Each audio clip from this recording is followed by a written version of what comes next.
Upon hearing her words, Leon's expression turned displeased. She said it as if she deliberately didn't let him win. He lowered his head and said unhappily, "Then why didn't you admit defeat today?" Roswitha gave a gentle smile. She bent down and picked up the glass of red wine in front of Leon while saying to him, "Because I have come up with a better way of playing." Leon opened his eyes and found that the red wine in front of him had been taken by her. He didn't immediately realize what she meant by what she said. He doesn't know what she wants to do next. Suddenly, Roswitha tilted her glass slightly and poured out all the red wine inside. She poured all the red wine onto her chest. Red wine flowed down her chest and even soaked her nightgown.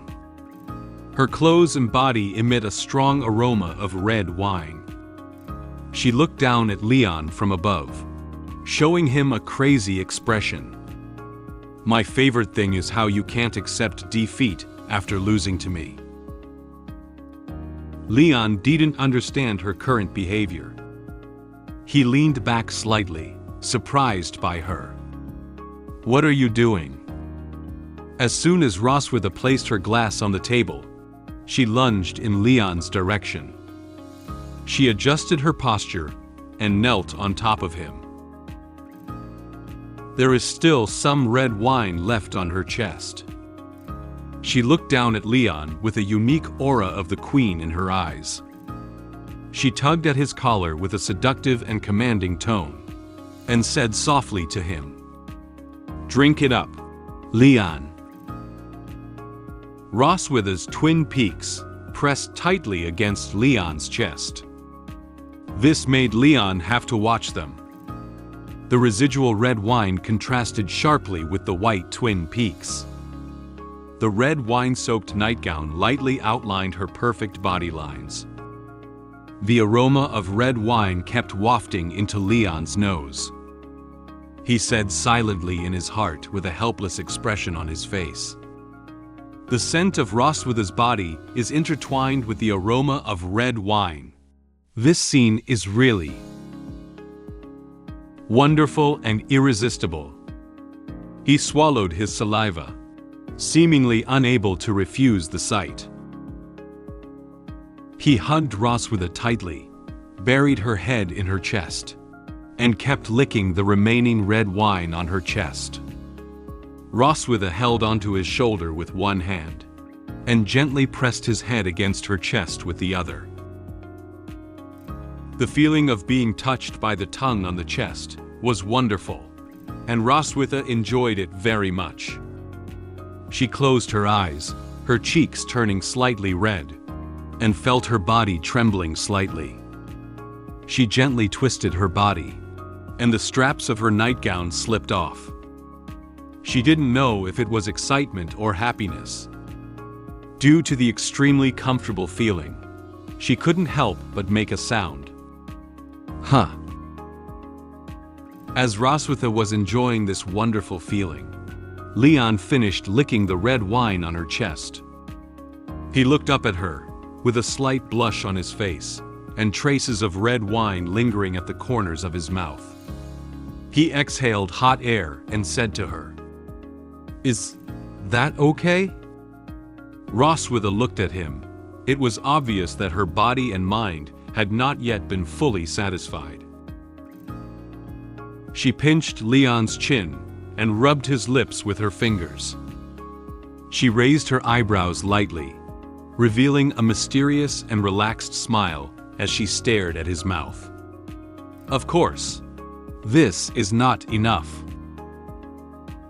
She continued, speaking her next request in a commanding tone. "Open the mouth." Although Leon was reluctant, he had no choice but to open his mouth now. Roswitha secretly revealed a sinister smile, silently putting her true plan into motion. She bit down hard on her lip, causing blood to trickle from her mouth. She pressed her hand against Leon's cheek, letting her blood drip into his mouth. Blood? Leon tasted something that had fallen into his mouth with a rust smell, and then realized that Roswitha had eaten her own blood for him. He widened his eyes in surprise at what she had done. He realized that something was wrong with the current situation, so he suddenly pushed Roswitha away, who was sitting on him. "What are you doing?" He doesn't know why she did such a thing. Leon staggered up and quickly wiped his mouth with his hand. Suddenly, he remembered the magic he had used that required blood to activate. And now, Roswitha has also used the same magic on him. He looked at her cautiously. "Did you use that forbiddance magic on me?"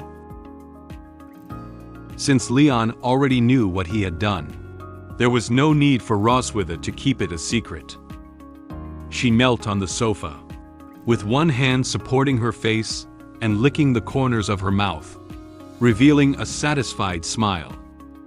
"That's right, the blood curse. You are very familiar with it." Due to the activation of the blood curse, her eyes slowly began to turn red, and the dragon mark on her chest also shimmered with purple light. At the same time, influenced by the blood curse and dragon mark, Leon's eyes also turned red. The blood curse made Leon feel very uncomfortable in his body. His whole body was trembling, and it was difficult for him to maintain a standing position.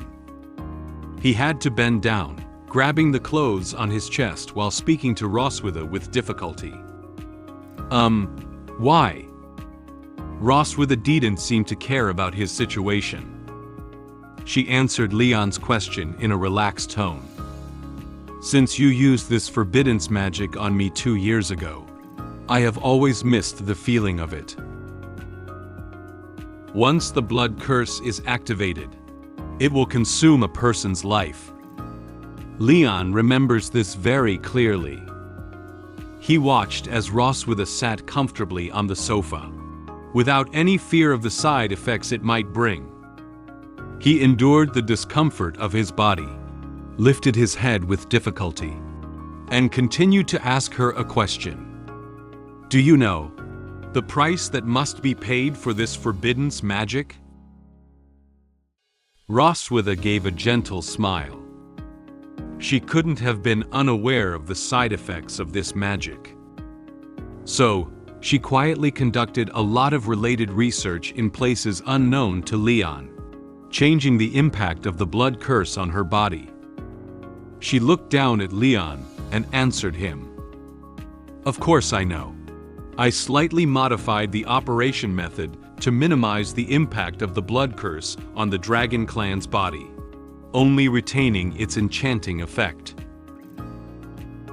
The influence of the blood curse on Leon was gradually increasing, and Leon was preparing to lose his sanity. He closed his eyes and shook his head hard, trying to keep himself awake. However, he felt his body temperature rising, and his head uncomfortable. "My body is so hot. My mind is blank." At this moment, Roswitha walked over and placed her hand on the back of Leon's hand. "I have always forced and threatened you, and you always look unwilling." She leaned into Leon's ear, placed her other hand on his shoulder, and spoke seductive words softly in a commanding tone. "And now, I want you to coax me like a mad dog, begging me to connect with you."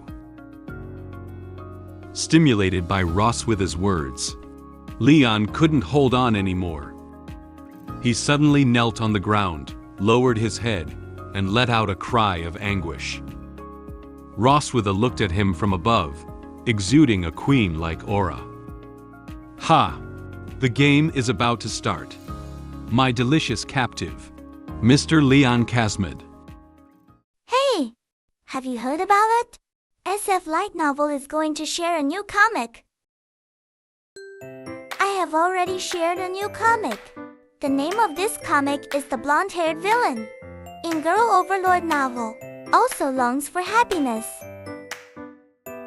I have already shared the relevant content of this comic in this video. You can click on this video to learn about the comic story and character information. If you are interested, you can subscribe to my channel and wait for the sharing of new comic.